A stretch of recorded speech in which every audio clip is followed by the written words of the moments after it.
Hello दोस्तों, मैं हूं अनुज और मैं आपके लिए लेकर आया हूं और एक नई कहानी जिस कहानी का नाम है भाइयों की संपत्ति विवाद। तो चलिए वीडियो को शुरू करते हैं।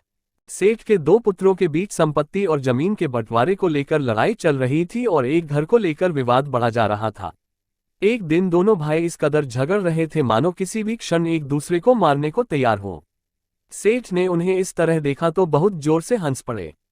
अपने पिता को इस तरह हंसता देख दोनों भाई लड़ाई के बारे में भूल गए और पिता से उनकी हंसी का कारण पूछा। पिता ने कहा, तुम दोनों भाई जमीन के एक छोटे से टुकड़े पर इतना लड़ रहे हो तो इसे मेरे साथ छोड़ दो और मैं तुम्हें एक अमूल्य खजाना दिखाऊंगा। लेकिन एक शर्त है, अगर तुम लड़ते रहे तो मैं तुम दोनों को खजाने तक नहीं ले जाऊंगा। दोनों पुत्रों ने खजाने के लिए समझौता किया कि चाहे कुछ भी हो वे लड़ाई नहीं करेंगे और पिता के साथ यात्रा पर निकलेंगे।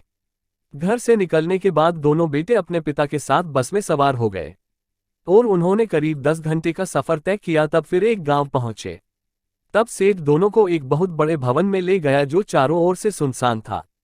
जब वे हवेली में दाखिल हुए तो सेठ ने देखा कि हवेली में कई जगहों पर कबूतरों ने अपना घोंसला बना लिया है। यह देख सेठ रोते हुए बैठ गए।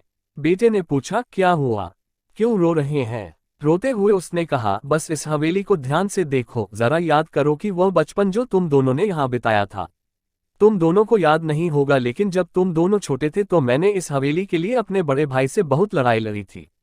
उस समय मैं जीत गया था, मुझे यह हवेली मिली, लेकिन मैंने अपने भाई को हमेशा के लिए खो दिया क्योंकि उसने मुझसे नाता तोड़ लिया और जीने के लिए अकेला छोड़ दिया दूर देश में। फिर समय बदला और एक दिन हमें भी यह हवेली छोड़नी पड़ी। बेटा ध्यान से सुन रहा था।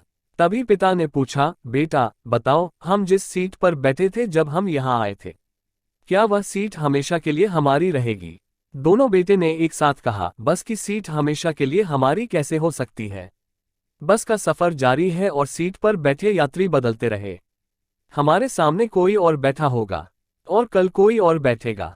उस सीट में क्या है जो कुछ देर के लिए हमारी है?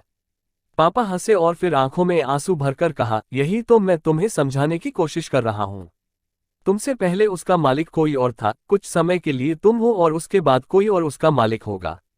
मेरे प्यारे बेटों, बस एक बात का ध्यान रखना कि इस कम समय के स्वामित्व के लिए आप अपने कीमती रिश्तों का त्याग नहीं करना चाहिए। अगर जीवन में पैसे का लालच आए तो इस समय को याद कर लेना। याद रहे बस की वो सीट जिसके यात्री रोज बदलते रहते हैं। उस सीट के लिए अपने रिश्ते को मत कुर्बान करो। दोनों बेटे पिता की बातों का मतलब समझ गए और रोते रोते पिता के पैर पर गिर पड़े।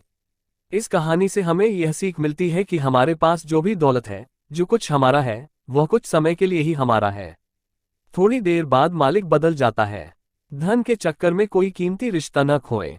ऐसे ही और कहानी सुनने के लिए चैनल को सब्सक्राइब कर लें।